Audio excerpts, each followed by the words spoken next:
everyone, welcome back to my channel. Today in this video we are going to continue chapter number 17 stars and the solar system.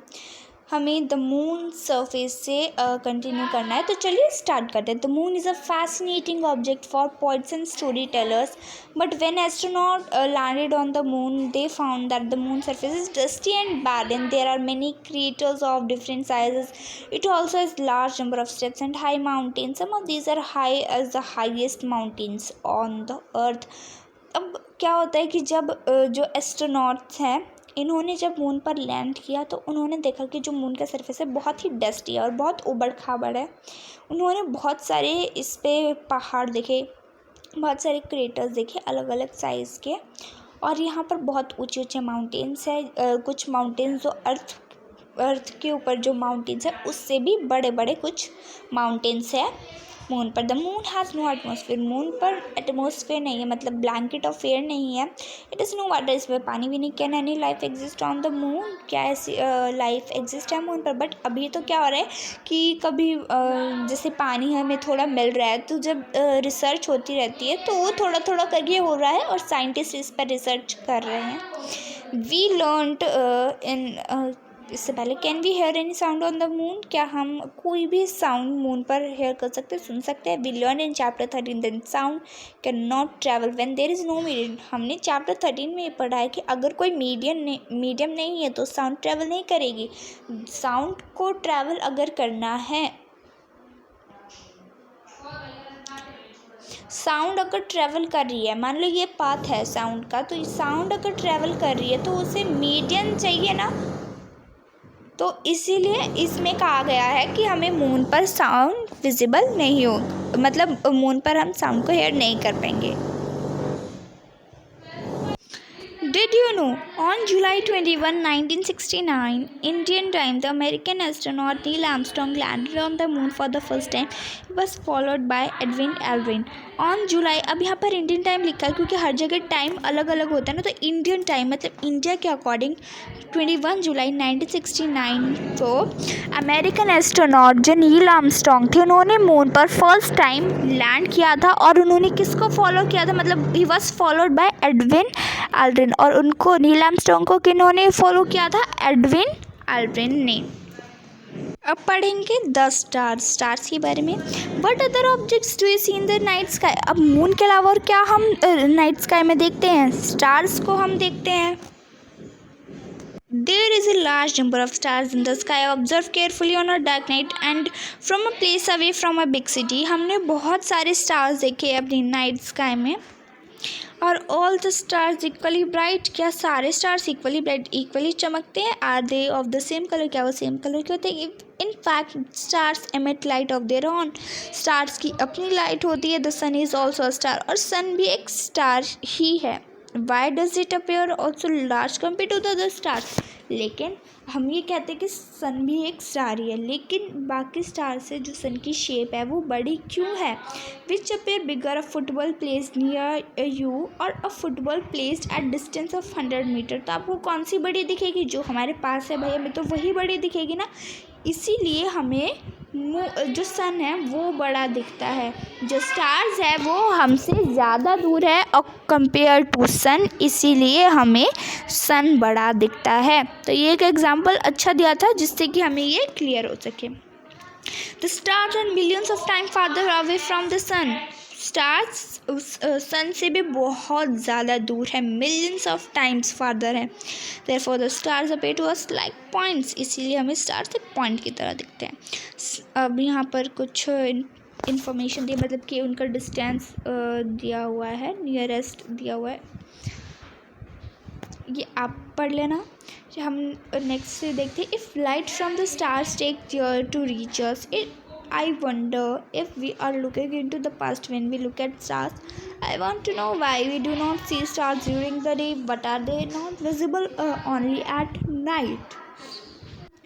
अब इनके ये question आता है इनके दिमाग में कि हमें जो स्टार्स है वो नाइट में ही क्यों दिखते हैं, डे में क्यों नहीं दिखते. पहले recalls that when she in a moving train the nearby trees and the building appear to the move in the backward direction.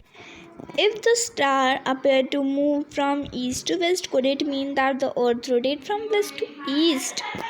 पहेली को रिकॉल करते जब वो एक मूविंग ट्रेन में थी तो उसके आसपास के जो ट्रेन थे और जो बिल्डिंग थे वो मूव कर रहे थे बैकवर्ड डायरेक्शन, मतलब कि वो पीछे की तरफ जा रहे थे।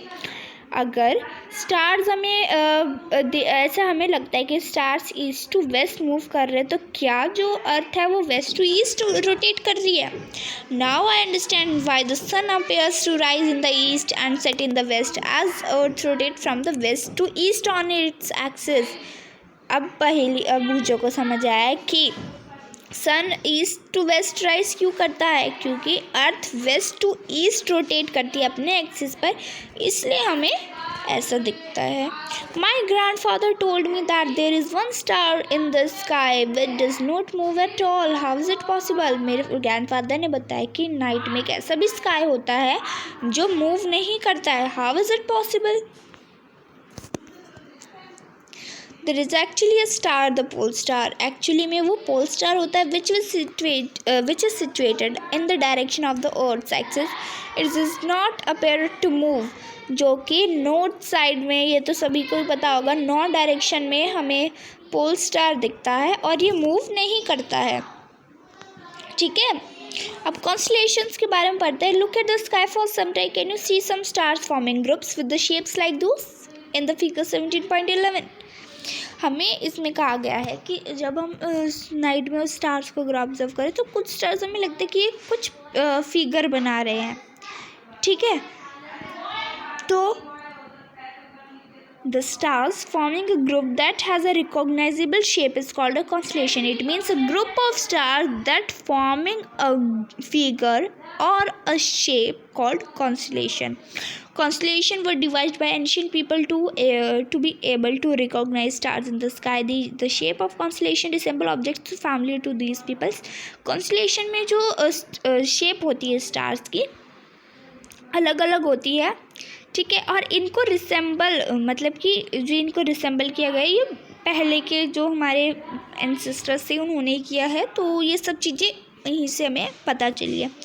You can also identify some constellation in the night sky. For this you should know what a particular constellation looks like and where to look for it in the night sky. अब हम ऐसे पढ़ेंगे कि जो constellation हमें night sky में दिखते हैं वो हम कैसे हमें उन्हें ढूंढ पाए कॉन्स्टलेशन को, और उस कॉन्स्टलेशन का नाम क्या है, कितने स्टार से वो कॉन्स्टलेशन बनते हैं, तो इन सब चीज़ों के बारे में अब हम पढ़ेंगे। One of the most famous constellation which you can see during summer time in the early part of the night is the Ursa major.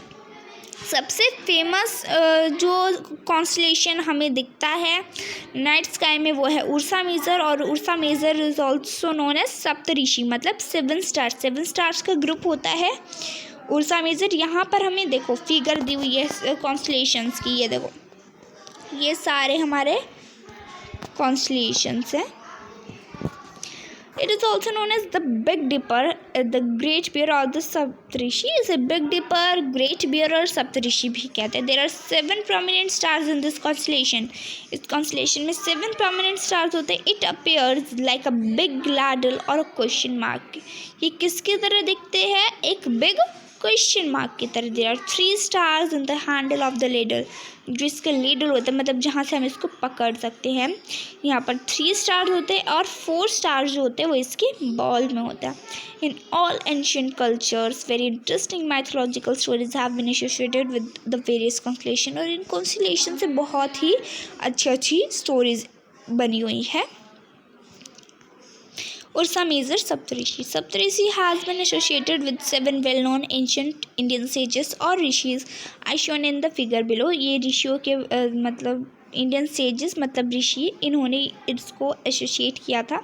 According to ancient mythology the 7 sages who formed Saptarishi preserve the eternal knowledge of Vedas and explain it to the people in every new age. It is like मतलब कि जो हमारे Indian sages है, जो हमारे ऋषि है, उन्होंने ये माइथोलॉजी के अकॉर्डिंग हमें बताया है कि जो सप्तऋषि है ये किसकी शेप में दिखता है, एक लाडल की शेप में या एक बड़ी स्पून की शेप में भी हम लगा सकते हैं, क्योंकि एक स्पून होता है और एक इसमें बाउल होता है। ठीक है, और इसमें जो इनके स्टार्स के नेम हमें बताए गए, कुछ जितने भी चीज़ें हमें इसके बारे में बताई है वो सब हमें किसने बताई है, इंडियन सेजेस ने। ठीक है, तो यहाँ पर आपको दिख भी रहा होगा। अब हम एक्टिविटी देखते हैं, एक्टिविटी देख लेते हैं। Observe this constellation for a few hours. इस कॉन्स्टलेशन का आपको कुछ घंटे तक देखना है। Do you find any change in its shape? क्या आपको इनकी शेप में कुछ चेंज दिखेगा, इनकी पोजीशन में कोई चेंज दिखेगा? आप भी ऑब्जर्व करोगे कि जो इनकी शेप है इस कॉन्स्टलेशन की सेम ही रहेगी, ये मूव नहीं करेंगे। I have heard that we can locate the pole star with the help of Ursa Major। मैंने ये पढ़ा है कि उर्सा मेजर की हेल्प से हम पोल स्टार को लोकेट कर सकते हैं। अब ये हम देखते हैं। This activity should be perform on the clear moonless night. इस एक्टिविटी को हम क्लियर मूनलेस नाइट पर ही परफॉर्म कर सकते हैं, मतलब अबाउट 9 PM समर में, तो अभी आप लोकेट कर सकते हैं। Look towards the northern part of the sky, identify Ursa Major. Northern part में देखना है हमें स्काई के, और हमें उर्सा मेजर को फाउंड करना है। आप अपने बड़ों की भी हेल्प ले सकते हैं, अपनी फैमिली में से। जब आप उर्सा मेजर के 2 स्टार्स को देखेंगे, एंड में जो उर्सा मेजर के 2 स्टार्स दिखेंगे, आपको इमेजिन करना है कि जो उन 2 स्टार से एक लाइन पास हो रही है। ठीक है, आपको जस्ट इमेजिन कर रहा है कि उर्सा मेजर के एंड में जो 2 स्टार्स हैं वहाँ से एक लाइन पास हो रही है, जैसा कि हमें फिगर 17.13 में दिया हुआ है। ये देख लो। Okay, extend this imaginary line towards the north direction. अब इसी लाइन को हमें नॉर्थ डायरेक्शन में एक्सटेंड करना है, हमारी इमेजिनरी लाइन को अबाउट 5 टाइम्स हमें इसे एक्सटेंड करना है, और उस लाइन में हम एक बहुत ही ब्राइट स्टार हम देख पाएंगे, जिसे हम पोल स्टार कहेंगे। Observe the pole star for some time. हमें पोल स्टार को कुछ देर तक देखना है, और वो भी हमें मूव करता हुआ नहीं दिखेगा, क्योंकि वो ईस्ट टू वेस्ट मूव कर, मतलब note that it does not move at all as other star. हाँ, वो हमें मूव करता हुआ नहीं दिखेगा, क्योंकि जो बाकी के स्टार्स हैं, जो रिमेनिंग स्टार्स हैं, वो ईस्ट टू वेस्ट मूव कर रहे हैं। एक्टिविटी 17.8 इतनी इम्पोर्टेंट नहीं है। अब देखें, in fact all stars appear to revolve around the pole star. In fact जो सारे स्टार्स होते हैं वो मतलब मेनली पोल स्टार के अराउंड रोटेट करते हैं। Not that pole star is not visible from the southern hemisphere. Southern hemisphere में हमें पोल स्टार नहीं मिलेगा। Some of the northern constellation like Ursa Major may also not be visible from some points in the southern hemisphere। southern hemisphere से हम ना ही Ursa major मिलेगा, ना ही हमें पोल स्टार मिलेगा।